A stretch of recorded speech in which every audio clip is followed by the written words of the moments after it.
De cada periodo de la filosofía que hemos hablado está relacionado con las edades de la historia o etapas de la historia, tal como fue la Edad Antigua, filosofía antigua dentro del periodo clasicista griego, filosofía media dentro de la Edad Media, donde vieron lo que fue la filosofía cristiana o la filosofía medieval. Luego llegó la Edad Moderna, donde pudieron apreciar la filosofía moderna. Y por último, la Edad Contemporánea, y es donde van a poder apreciar la filosofía contemporánea.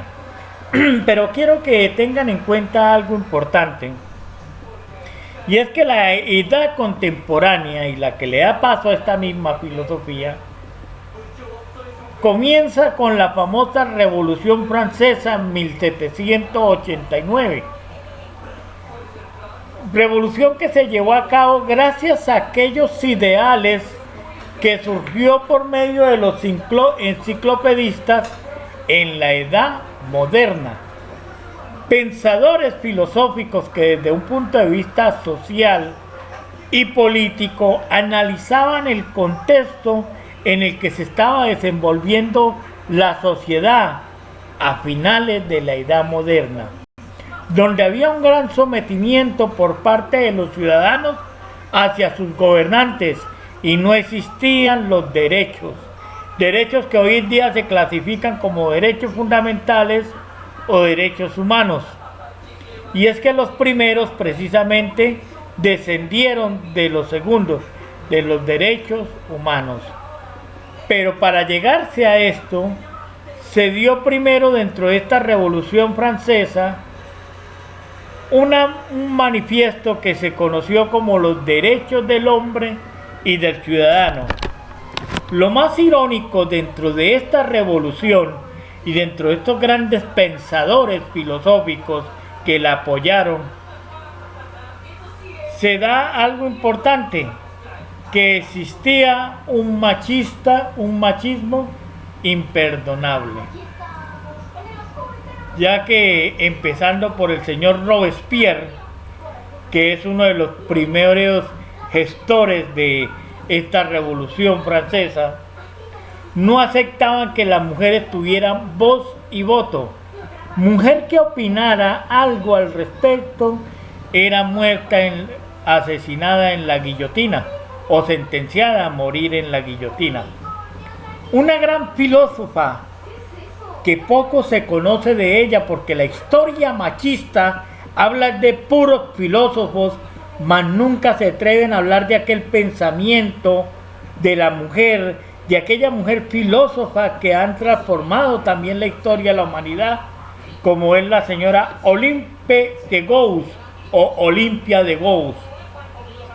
Olimpia consideró que si la mujer tenía derecho a morir en la guillotina, también tenía derecho a participar en debates públicos. La consideraron una revolucionaria dentro de la Revolución Francesa y fue sentenciada a morir en la guillotina. Entonces miren la ironía de la historia, cómo está sembrada en odio, en estupideces humanas. Para seguir adelante con esta gran charla, me gusta hablar de este periodo de la filosofía, pues acá es donde se enmarca la filosofía hasta nuestros días. Estamos viviendo la actual filosofía contemporánea, estamos viviendo la edad contemporánea. Entonces es bueno que ustedes tengan en cuenta que este periodo contemporáneo, este contexto filosófico, está marcado por la consolidación del capitalismo generada por la revolución industrial en Inglaterra. Acuérdense que la revolución industrial en Inglaterra transformó la producción y menoscabó la mano obrera, la mano del hombre. Desde la revolución industrial se empezó a desplazar el trabajo del hombre y se empezaron a ver lo que se conoce hoy en día como el famoso desempleo y menoscabo de la protección de los derechos del trabajador. Entonces, esta explotación del trabajo humano que se empezó a dar a través de la revolución industrial, estas inconsistencias por parte de las monarquías que en aquella época dominaban gran parte de la humanidad, empezó a crear conflictos internos en la sociedad, y es donde los grandes filósofos, los grandes pensadores como Robespierre, Montesquieu, Maquiavelo y todos aquellos grandes ilustros de esa época empezaron a hacer eco a través de sus palabras en la mente de los individuos de esta sociedad. Y esto llevó a que las personas empezaran a transformar su mente, a mirar las cosas desde otras perspectivas. Y es así como la filosofía contemporánea empieza a influir de manera drástica en las sociedades actuales. La edad contemporánea está marcada por muchos acontecimientos que se dieron en los últimos siglos, como han sido, por ejemplo, las dos guerras mundiales, el nazismo en Alemania, el fascismo en Italia, la bomba atómica, el periodo de la Guerra Fría, todo el armamento, la carrera armamentística por parte de los países capitalistas o países, digámoslo así, que dominan el neoliberalismo económico en la sociedad actual.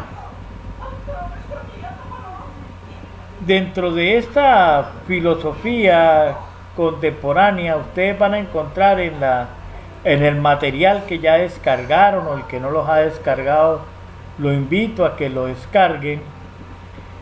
Van a encontrar una serie de pensadores que influenciaron en la edad contemporánea. Esta de verdad que es una etapa muy buena, muy bonita en la historia. Por ejemplo, empieza a surgir el idealismo.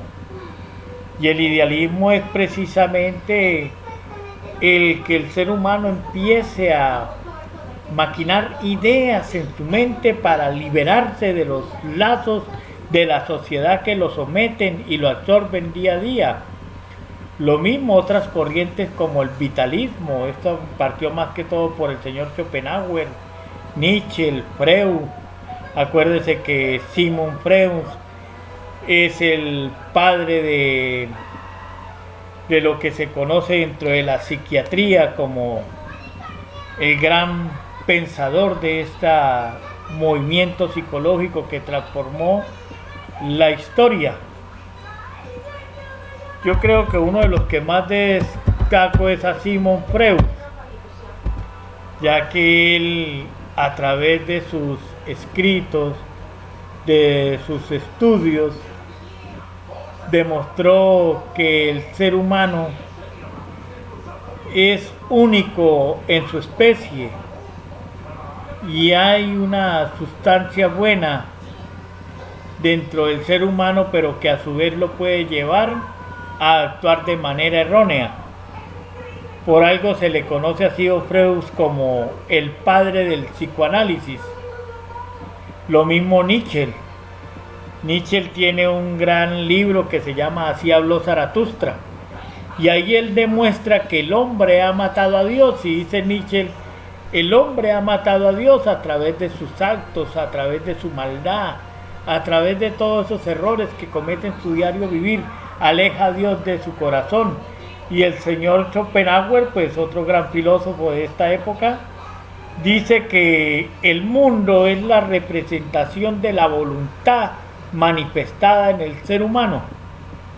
Y considera él que los seres humanos han venido a buscar una felicidad, al igual como lo planteaba Aristóteles, pero él lo mira desde un punto de vista más profundo.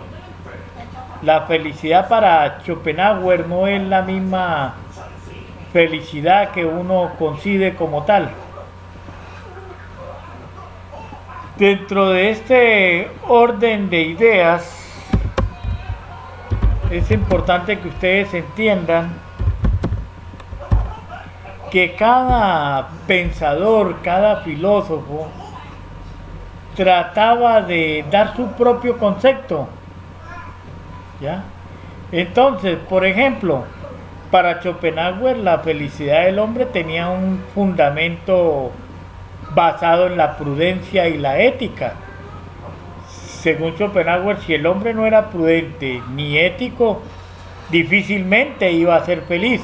Y si ustedes analizan las personas dentro de la política que son corruptas, el que es ladrón, el que es violador, infortunadamente esta persona jamás va a ser feliz, porque va a vivir acorralada a través de esos mismos actos erróneos o negativos que comete en su diario vivir.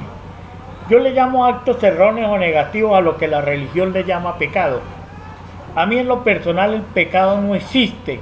Existe es el acto erróneo dado por los mismos seres humanos a través de la codicia, a través de aquellos intereses propios que los lleva a un comportamiento negativo. Dentro de esto mismo ustedes pueden seguir observando en ese material donde van a encontrar corrientes filosóficas como el existencialismo, la cual considera que los seres humanos existen y a veces no tienen ni idea ni de por qué existen. Lo mismo viene representantes del materialismo, y uno de los grandes representantes es el señor Karl Marx. Karl Marx tiene la famosa filosofía marxista, que es donde se empiezan a dar los primeros pasos para que surja el pensamiento izquierdista en la actualidad, el pensamiento revolucionario. Bueno, jóvenes, terminamos con lo que tiene que ver con el positivismo. El padre del positivismo es Augusto Comte. Y el positivismo, para que ustedes entiendan, es lo que hoy en día se conoce como sociología. Entonces, desde este punto de vista, el positivismo lo que busca es analizar todos aquellos acontecimientos que acaecen sobre la mente humana. Es decir, ¿qué se busca a través de la filosofía positivista? Que el conocimiento del hombre sea un conocimiento auténtico, un conocimiento científico.